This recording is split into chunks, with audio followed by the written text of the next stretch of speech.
ঐতিহাসিক এই ময়দানে আমি তার সাথে জেলখানায় দীর্ঘদিন 3টা বছর পাশাপাশি ছিলাম। আমি পেয়েছি, আল্লাহ যেন ওগুলো আমার প্র্যাকটিক্যাল লাইফে সেট করার তৌফিক দান করেন। সব খ্রিস্টানরা, ইহুদিরা এরা চালায়। চাইতে নিরাপদে সাম্প্রদায়িক সম্প্রীতি নিয়ে বাস করছে বাংলাদেশের মানুষ, অথচ এই 54 বছর মিথ্যাচার করে বিশ্বের মোড়লদের কাছে আমাদেরকে অনেকেই কালার করার চেষ্টা করেছে। তারা এতদিন মানুষকে শুনিয়েছে বাংলাদেশে সংখ্যালঘু নির্যাতন হয়, এটা তাহা মিথ্যা কথা। যারা এটা ছড়িয়েছেন সারা বিশ্ব তাদেরকে এখন ধিক্কার দিচ্ছে, ঘৃণা জানাচ্ছে। তারা বলছে এই বাংলাদেশ নিয়ে যারা মিথ্যাচার করছে ওদের জন্মটাই মিথ্যার উপরে। আপনি মাইক্রোসফট দেখেন, তারা রিপোর্ট দিয়েছে সারা বিশ্বের সবচাইতে বেশি মিথ্যা তথ্য ছড়ানো হয় ভারতে। আমি নাম নিতে চাইছিলাম না, বেরিয়ে গেছে। ওদের নাম আমার নিতে মনে বলে না। আমি ঘৃণা করি ওদের উগ্রপন্থী কিছু মানুষকে।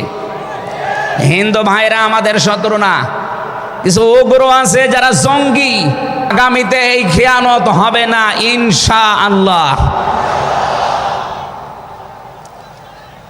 বিশ্ব ইসলামী আন্দোলনের সর্বজন শ্রদ্ধাভাজন নেতৃত্বে যিনি আছেন, আপনাদের সিলেট বিভাগের কৃতি সন্তান, উনি অলরেডি জানিয়ে দিয়েছেন এদেশে যদি ইসলাম আসে সবচাইতে বেশি নিরাপদে থাকবে অমুসলিমরা।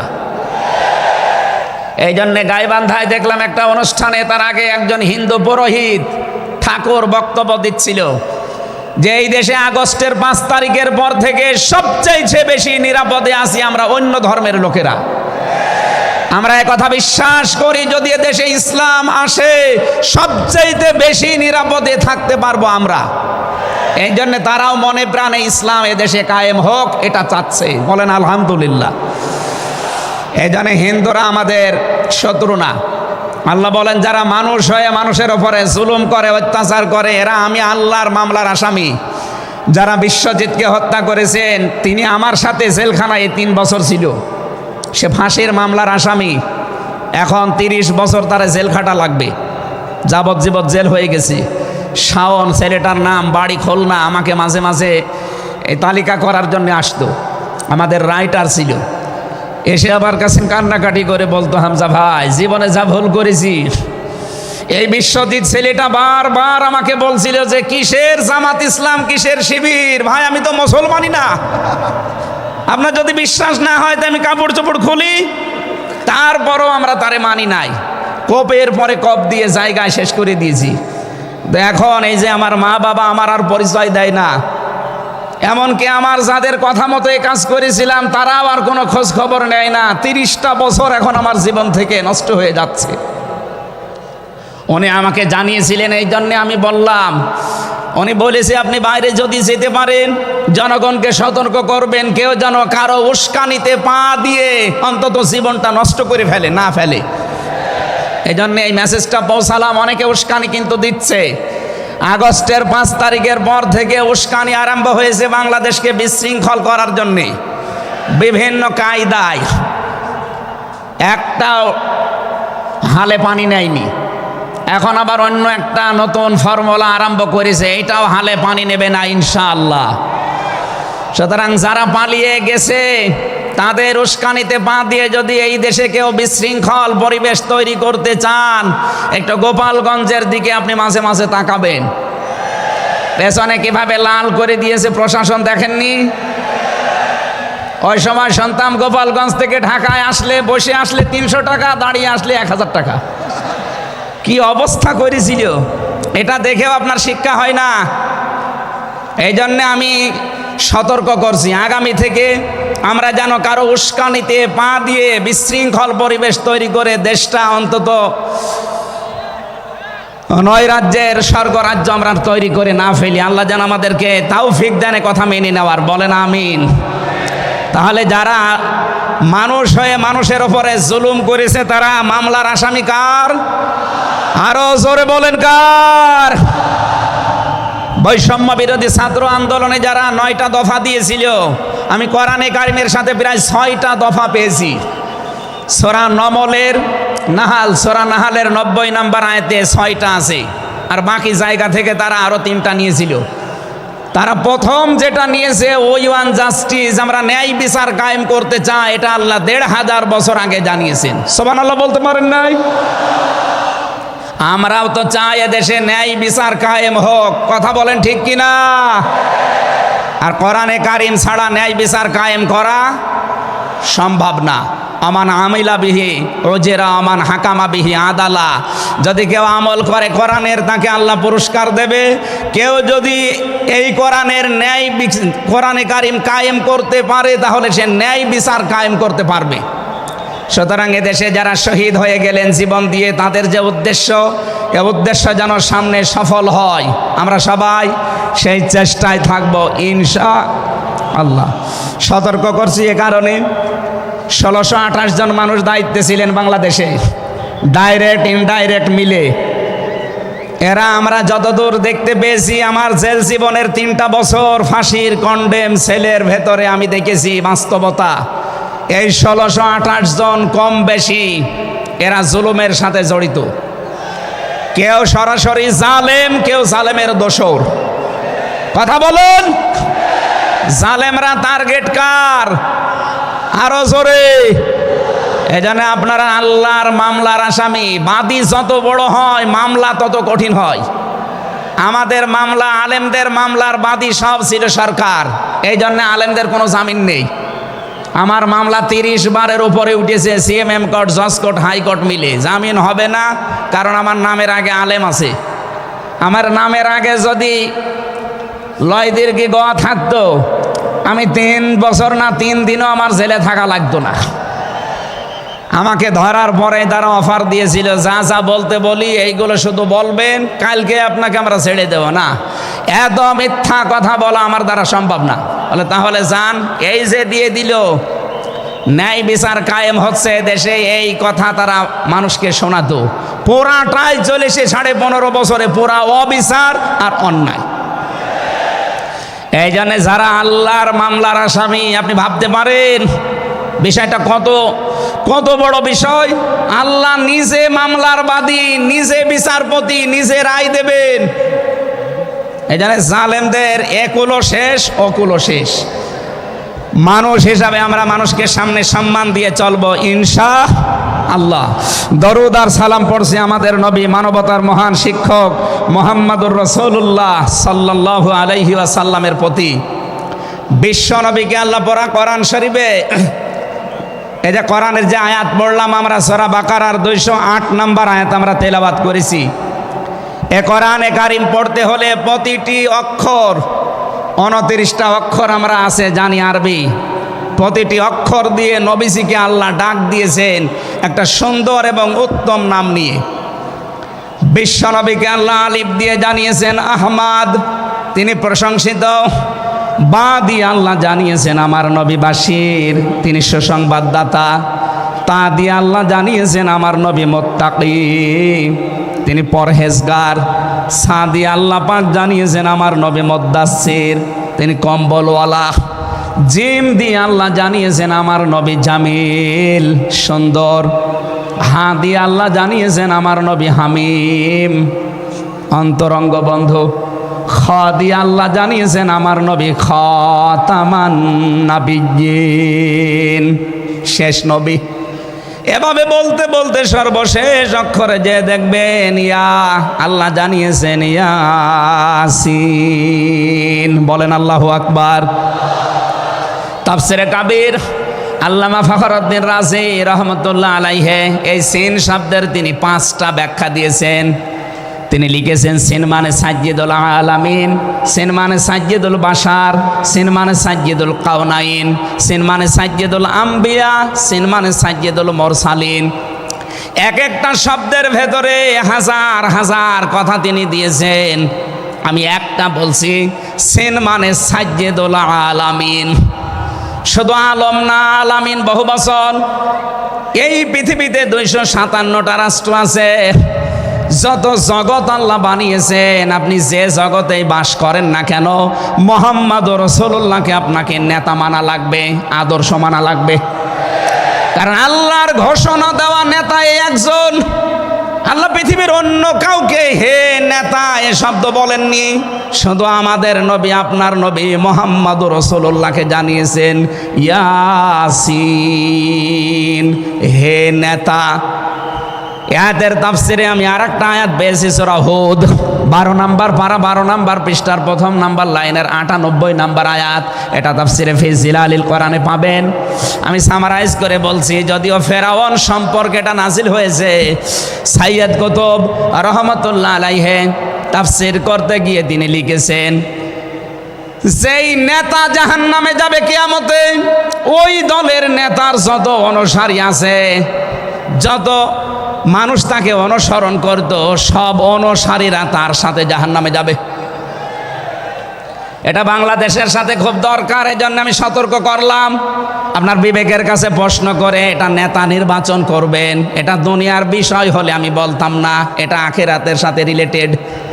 যার নেতা ঠিক নেই, ওই নেতা যদি জাহান্নামে যায়, ইয়াকদমু কওমাহু ইয়াউমাল কিয়ামাতি ফাআওরাদাহুমুন নার ওয়া বিসাল বিরদুল মাওরুদ। জোরে বলেন আল্লাহু আকবার। সিলেটবাসী, সারা বাংলাদেশ এখন আমার সামনে, এই যে দেখতে পাচ্ছেন না, সারা বাংলাদেশে ছড়াইয়া যাচ্ছে। যাদের নেতা ঠিক নেই, আদর্শ ঠিক নেই, এক্ষুনি আপনি তওবা করে ঠিক করবেন।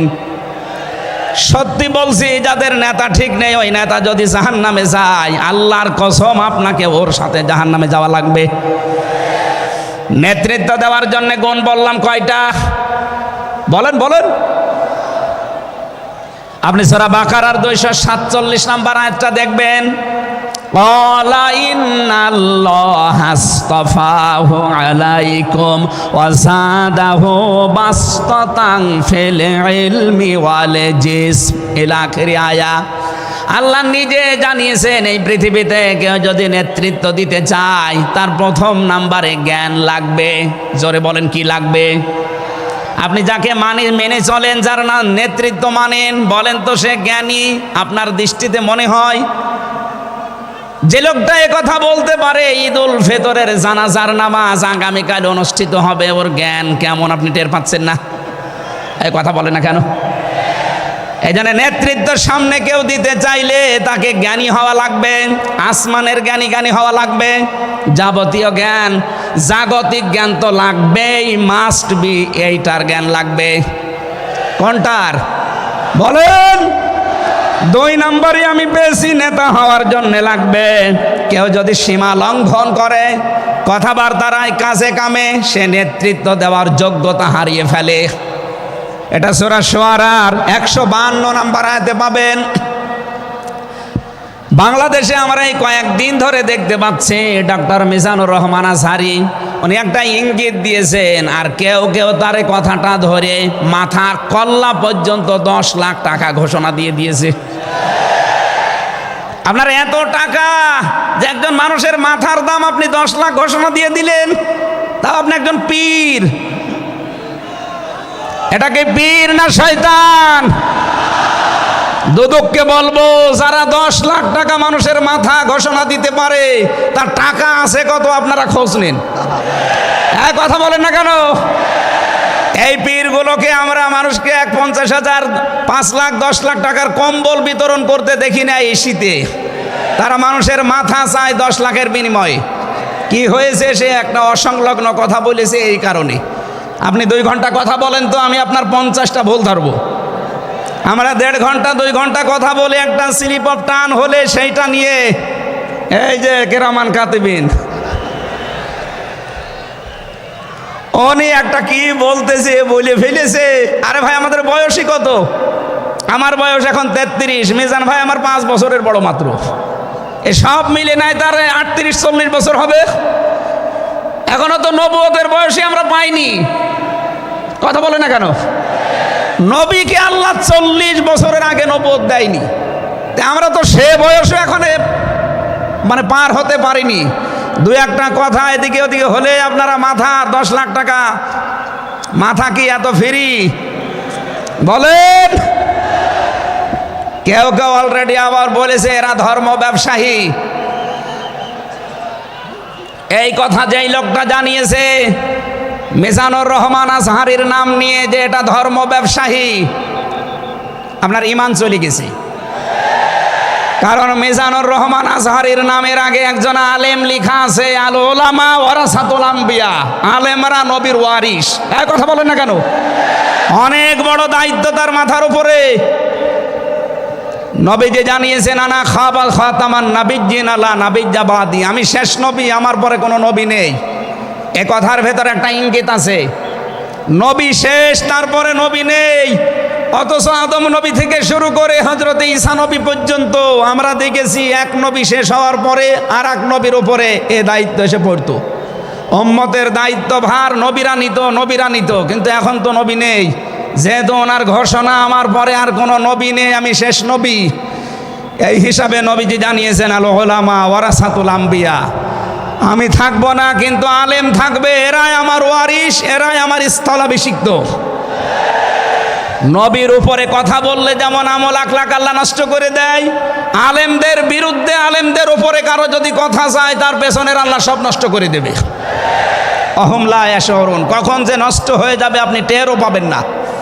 এই জন্যে সীমা লঙ্ঘন করা যাবে না, কথা এবং আচরণে আপনারা সাবধান থাকবেন। যারা এই সীমা লঙ্ঘনগুলো করছেন, কাদের ইঙ্গিতে করছেন আমরা কিন্তু জানি। মাঝে মাঝে দাদারা এসে আপনাদের কান পোড়া দিয়ে যায় আর আপনারা তখন উল্টা পাল্টা কথা বলতে থাকেন।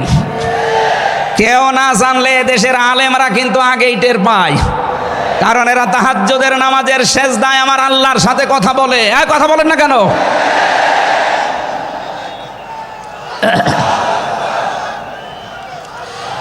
ঠিক আছে,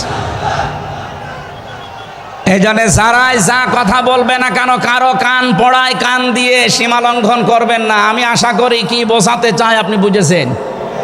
নেতৃত্ব দিতে হলে সীমার ভেতরে থাকবেন। 3 নম্বরে আমি পেয়েছি সূরা কাহফের 28 নম্বর আয়াতে যে গাফেল হওয়া যাবে না যারা নেতা হবে। অথচ এই দেশে আমরা দেখি এই 54-53 বছরে যারা নেতৃত্ব দিয়েছে অধিকাংশগুলোই গাফেল। আল্লাহর এই কোরআন সম্পর্কে তারা গাফেল, মানবতার সম্পর্কে তারা গাফেল ছিল। 4 নাম্বারটাই বেশি সূরা নিসা, এইটা আমার মনে হয় না বলাই ভালো। না, এইটা বললে সমস্যা আছে। আমি শুধু আয়াত বলে দিচ্ছি, বাড়ি যে মিলান, আমি বাংলাও বলবো না। সূরা নিসা 5 নাম্বার পারার 2 নাম্বার পৃষ্ঠার 11 নাম্বার লাইনের 34 নাম্বার আয়াত। আল্লাহ রাব্বুল আলামিন, বাংলা বলবো, আর রিজালু কাওয়ামুনা আলান নিসা, নেতা হবে পুরুষ, মহিলা নেতা হতে পারবে না। এটা একটু আস্তে বলেন, আমার ভয় করে।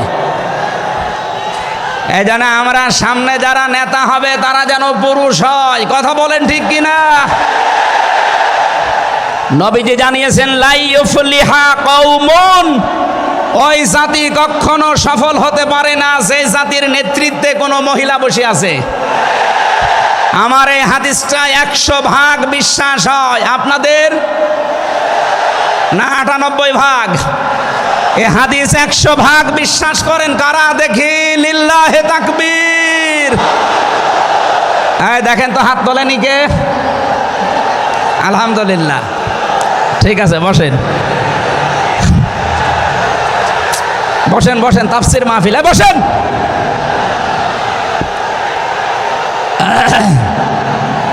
এটা যদি আমরা মেনে নিতে না পারি, এই 54 বছরে আমরা যেখানে ছিলাম আরো পেছিয়ে যাওয়া লাগবে।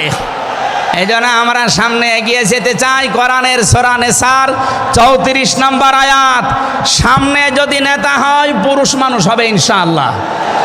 আরো জোরে বলেন ঠিক কিনা? 5 নাম্বার পেয়েছি সূরা বাকারা 124 নম্বর আয়াত, কোন জালেম নেতা হতে পারবে না। আমাদের জাতির পিতা হযরত ইব্রাহিম আলাইহিস সালামকে দিয়ে আল্লাহ উদাহরণ দিয়েছেন, আপনি সূরা বাকারার 124 নম্বর আয়াতটা পড়ে নেবেন। সুতরাং যারা জালেম হবেন সামনে তাদের নেতৃত্বে আসার দরকার নেই, আপনি ভিক্ষা করে খান। হ্যাঁ, কথা বলেন না কেন? আমরা অনেককেই দেখতে পাচ্ছি এই যে দ্বিতীয় স্বাধীনতার পর থেকে অনেকেই জুলুম আরম্ভ করেছেন। আপনারা থামবেন। আমরা সবাই মাজলুম এই দেশে, শুধু ওই 14 দল বাদ দিয়ে।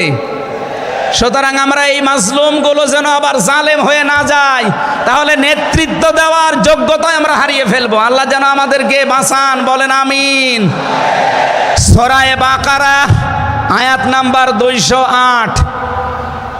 আমরা একটা মাত্র আয়াত থেকে আজকে তাফসীর করার জন্য বসছি, আমার নির্ধারিত সময় পর্যন্ত যাব।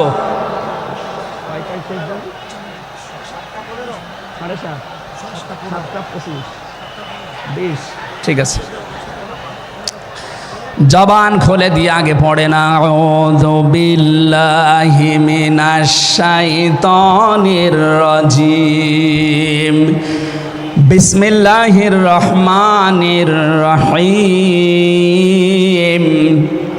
ইয়া আইয়ুহাল্লাযীনা আমানু দুখুলু ফিস সিলমি কাফা।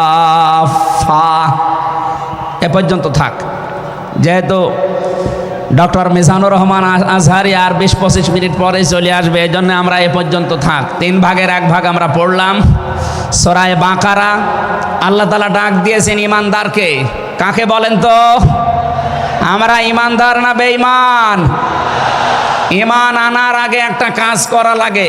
আল্লাহর ঘোষণা, ফামাই ইয়াকফুর বিত-তাগুত ওয়া ইউমিন বিল্লাহ। কেউ যদি ঈমান আনতে চায় তার প্রথম কাজ হবে সে যেন তাগুত ছেড়ে দেয়। এদিকে কি মানুষের চাপে, মানুষের চাপে এগুলো হচ্ছে নাকি? আপনারা একটু ধৈর্য ধরেন। আসলে এনাদের তো আর জায়গা নেই, আর কোথায় পাবে জায়গা? এখানে শুনলাম আসার আগে 8 থেকে 10 লাখ মানুষের ওনারা ব্যবস্থা করেছে। এরপরও বাইরে যে অবস্থা দেখলাম, কমপক্ষে 15 থেকে 16 লাখ মানুষ আজকে এই সিলেটের ময়দানে এসেছে কোরআন শোনার জন্য। আলহামদুলিল্লাহ। সম্মানিত ভাইরা, আমরা যেটা বলতে চাচ্ছি, ঈমান আনার আগে আল্লাহর নির্দেশ যে তাগুত ছেড়ে দাও, তাহলে ফাকাদ ইসতামসাকা বিল উরওয়াতিল ওয়াসকা, এমন একটা মজবুত রশি ধারণ করতে পারবা, লাং ফিসামা লাহা, যা ছিঁড়ে যাবে না। এ বাংলাদেশ সহ বিশ্বে আমরা যারা ঈমানের দাবি করি, অনেকে তাগুত ছেড়ে না দিয়ে ঈমান এনেছি। এজন্য বিপদ আসলে ঈমান আর টেকে না।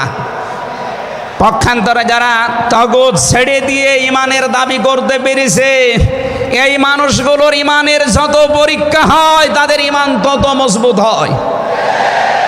শহীদ আল্লামা দেলাওয়ার হোসাইন সাঈদী তার 1 নম্বরে প্রমাণ। কথা বলেন না কেন? 13টা বছর জীবনে একটা ঘরে কাটিয়েছে, তারপরও তিনি মাথা নত করেন নাই। কারণ তাগুত ছেড়ে দিয়ে ঈমান এনেছিলেন। তাগুত ছেড়ে না দিয়ে যদি ঈমান আনতেন তিনি টিকে থাকতে পারতেন না। আমি বহু মানুষ জেলে দেখেছি, বহু আলেমকে দেখেছি, তারা টিকে থাকতে পারে না, আল্লাহকে পর্যন্ত দোষারোপ করে। ডক্টর শফিকুল ইসলাম মাসুদ দেলাওয়ার হোসেন শিবিরের সাবেক সভাপতি, নাম নিয়ে বলছি এই কারণে, এই মানুষগুলো ঈমান এনেছিল তাগুত ছেড়ে দিয়ে। দেলাওয়ার ভাইকে তার গরম করে লজ্জাস্থানে ঢুকিয়েছে, পুরুষাঙ্গ নষ্ট করে দিয়েছে।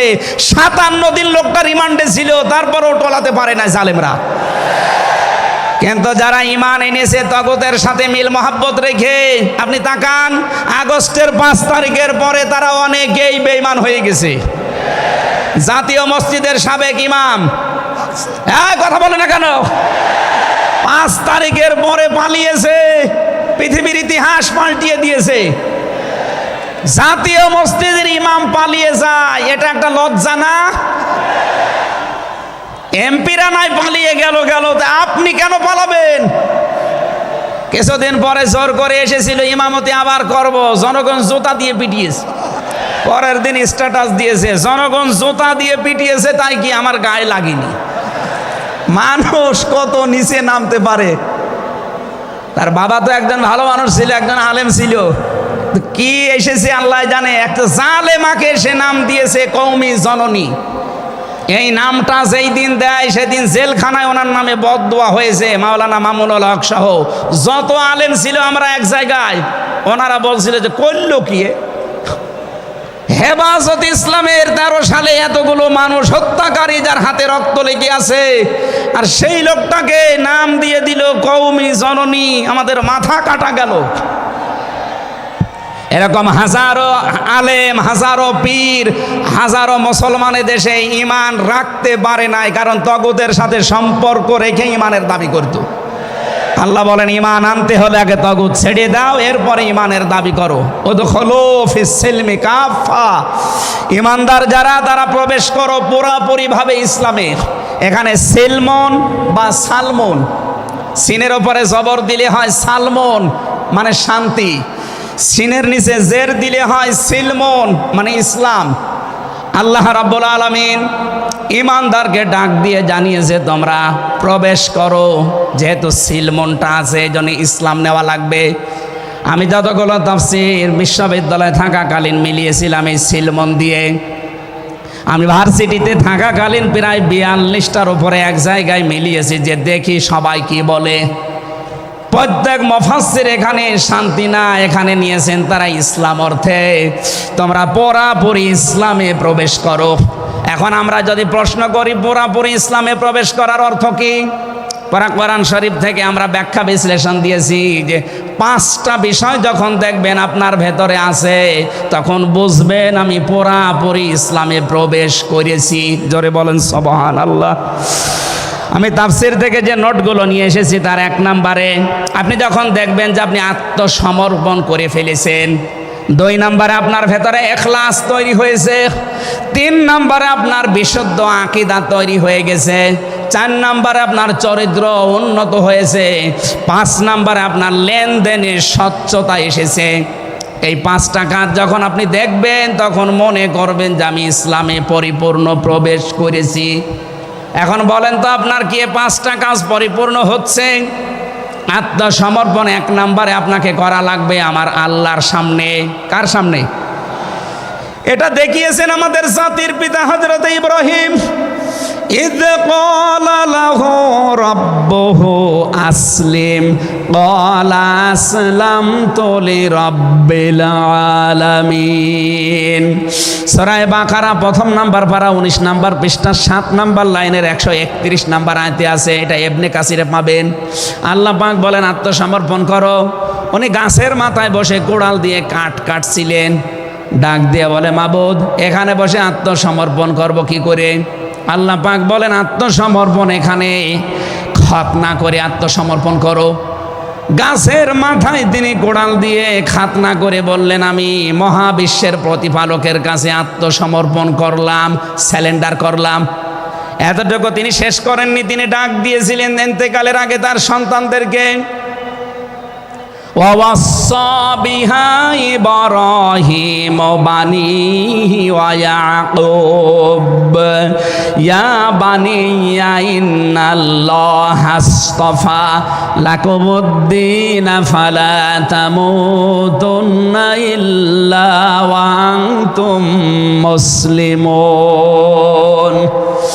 হযরত ইব্রাহিম আলাইহিস সালাম এবং ইয়াকুব এই 2 জন নবী ইন্তেকালের আগে তার সন্তানকে যা ডাক দেন, আর কলিজার টুকরার সন্তানেরা, ইন্নাল্লাহ আস্তাফা, অবশ্যই আল্লাহ তোমাদের জন্য মনোনীত করেছেন লাকুমুদ্দিন, একটা দিনকে, ফালা তামুতুন্না ইল্লা ওয়া আনতুম মুসলিমুন, মৃত্যুবরণ করবা না যতক্ষণ মুসলমান হতে না পারো।